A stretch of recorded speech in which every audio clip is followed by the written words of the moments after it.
Malick Fall, président des acteurs émergents, en même temps conseil d'administration, président des acteurs émergents, en même temps conseil économique administration CONIPAS. daje bi am na solo lool dañ fi ñëw di lël fii ak ñetti fan di wax ci wàllu transparence maanaam nappagu maanute ci wàllu acteurs yi ak li jëm tamit ci état bi ak si société civile yëpp nga xam ne noo bokk réew mi loolu tey moo ñu fi andi nuy lël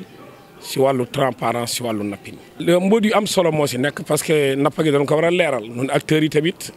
lépp loo xamante ni dañu war a mën taxaw tey pour nappa gi géej gi jag jën yi nga xam ni tamit mooy jën yoo xam ne espèce pélagique yoo xam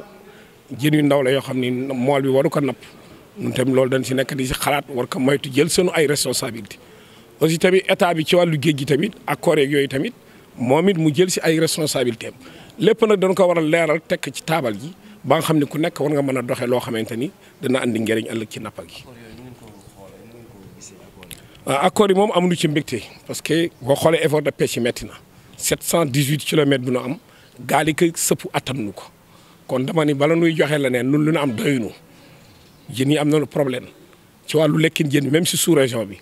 beneen bi mooy jën yi ñu si exploité tamit ci wàllu ci géej gi boo dee xool si sous région bi lañ koy jël sax pouvoir d'achat yi foofu la demewaat parce que ay yeneen xeeti nit noo fiy ñëw jënd jën yooyu yóbbu ko seen réew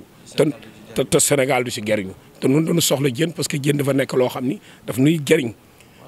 waaw wàllu stock yi tamit vraiment manqué goo xamante ni ñun ñëpp sentir nañ ci loolu te géej gi nag li mu nuy gëriñ muy nature yoo xam ne am na yoo xam ne gisuñu ko xamuñu ko mën nu ko daj sunu bët te mu nuy gëriñ mais yi mu teg sunu bët te nu mën si dara ñun ñëpp noo ko war a bokk saytu muy acteur de la pêche yi muy état bi loolu nag dafa laaj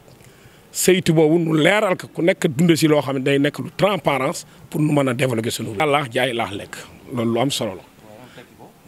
waaw loolu mooy bala ngay jël dara di ko yóbbu faneen yow nga jëfandikoo ko pare moo gën koy jox keneen. bi tamit noo ngi ciy lancé appel parce que fi mu ne nii 4 mois wala 5 mois ngi mool yaa ngi toog liggéeyu na woon noo ngi ci début de saison nun jafe-jafe ni nga yaa ngi dem géej jaam jafe-jafe su fekkee dañ téye essence bi foo jëm li nu soxla mooy nu bàyyi essence bi mu dugg parce que pêche bi njëriñ bi mu am ci réew mi su toogee mool bi demul ak filière yi mu ëmb nga xam ne mool bi kese bu demulee nit ñu bare noo see loru kenn xamul fi muy jaar ndax filière yi nekk si gannaaw pêche kon noo ngi lancé appel essence bi nu bàyyi ko mu ñëw parce que nee nañu problème SAR la mais données yi wóor amuñu ko ci ay mélange ñii ni tamit dañu ko bëgg a yokk ak yooyu mais nun li ñu amal njariñ mooy nanu bàyyi essence bi mu ñëw parce que essence bi tam bu ñu xoolee Sénégal bu fekkee dafa bëgg a yokkal mool bi essence bi wàññeekoo pétrole bi wàññeekoo bërëm bi wàññi nun essence nun ñu si wàññil doyul kon nag li ñuy ñaan daal mu ñëw parce que am na mool yi am nañu crise fu mu toll pour dem géej bëlum ndar bi ak tamit géej gi avancement bi muy ñëw am nañ si problème que sa waa ndar yi topp na tefes gi yëpp gis-gis bi ñu si am daal mooy gëm na ni si wàllu géej gi ni muy lekke loolu nun yàgg nañu xam ni géej gi ba mun sëppoo yàgg na mais day door a ñëw ñi nga xam ne am nañu problème te nekk ci booru géej gi nañ leen dimbali en court terme nu am fu nu nekk en long terme amoon na projet bu fi amoon depuis 77 moom la ñu defoon ba jël goxu mbaaj yóbbu ko gendar génne leen yóbbu leen goxu mbaaj kon en long terme goxu mbaaj gettu ndar Hydrabas ñoom ñëw war nañu leen placer ay lieux yoo xam war nañ ko am ëllëg parce que géej gi patrimoine national la mais suuf si tamit patrimoine national la mën nu d'accord mool gi géej gi yëpp nu seq ak ay nit Sénégal yi bokk ko tey nu am problème suuf fu nu dëkk état du nu seetaan ñi fi nekk nag si seen politique di séddee ay découpage ak yooyu di lor askan bi noo ngi lancé appel rawatina nag kilifa diine yi si dëkk bi yëpp nu jàppale nu ba nga xamante ne ñooñu yàqule nu si wàllu suuf nu dimbali nu delloo nu suuf ba nu mën a am dëkkuwaay yu baax rawatina ñi nga xam ne noo sës si géej gi ñi nga xam ne sësuñu si géej gi tamit nu préparé leen yeneen lieux yoo xam ne ëllëg processus lay doon kooku xëy na mën na dem en long terme dina na am goxu mbaaj 1 2 gendar 2 Hydrabas 2 parce que lieu boobu yëpp tey képp ku fa dëkk rek xalaat nga ni ëllëg lu mu yàgg-yàgg da nga fiy jóge. Bamba, coordinateur technique CONIPAS, Conseil national interprofessionnel de la pêche artisanale au Sénégal. Ce matin, et ce pour 3 jours, nous allons nous réunir ici à Thiès afin de renforcer les capacités des professionnels du secteur de la pêche dans le domaine du plaidoyer et de la transparence. Tout le monde le sait, depuis quelques années, on parle beaucoup de FITI, hein, qui est un terme anglais, qui en tout cas s'active dans la transparence dans le domaine de la pêche. Et beaucoup ignorent en effet ce que c'est donc cette transparence. C'est pourquoi, pour 3 jours, donc, nous allons nous réunir pour réfléchir ensemble et renforcer les capacités donc, des acteurs de la pêche afin de préparer le plaidoyer nécessaire à la mise en œuvre de cette transparence, notamment des 12 exigences donc, de la FITI. En résumé et sur 2 exemples concrets,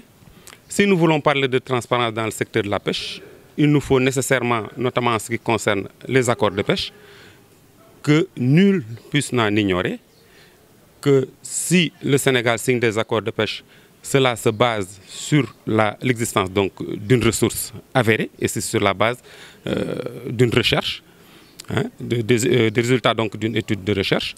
Également, si le Sénégal, en tant que gouvernement, investit dans le secteur de la pêche en matière de subvention, par exemple, il doit être clair et défini qu'effectivement le gouvernement a développé donc des actions sur cette subvention, sur les projets développés dans le secteur de la pêche. Si par exemple quiconque rentre sur un site ou ne puisse pas en effet être suffisamment informé sur les possibilités de pêche offertes ou peut-être définir réellement quels sont les montants que le gouvernement met à la disposition donc, du secteur de la pêche pour son développement, ceci peut être reconnu comme une zone de non-transparence. C'est pourquoi d'ailleurs, en tout cas il y a 12 exigences, au moins je vous en ai cité 2, pour que nous puissions savoir ensemble est-ce que toutes ces exigences sont prises en compte, et c'est ça à peu près pourquoi on parle de transparence dans le secteur de la pêche. En tout cas, nous, acteurs, nous attendons beaucoup de l'État, parce que c'est l'État qui plus ou moins pilote et met en œuvre en tout cas, tout ce qui est réglementation, tout ce qui est code de la pêche par exemple. Il faut que l'État fasse le nécessaire pour que toute cette documentation, tous ces registres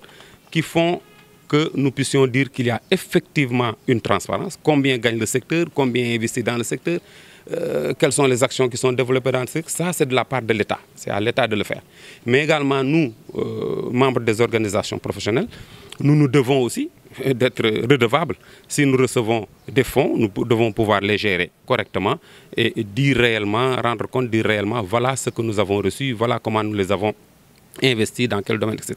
Et c'est ça donc le rôle, en tout cas, que nous attendons des 2 parties, aussi bien donc le gouvernement du Sénégal que les acteurs de la société civile et notamment ceux de la pêche. Tout le monde le sait depuis au-delà de 10 ans, tout le monde sait que les ressources continuent de baisser.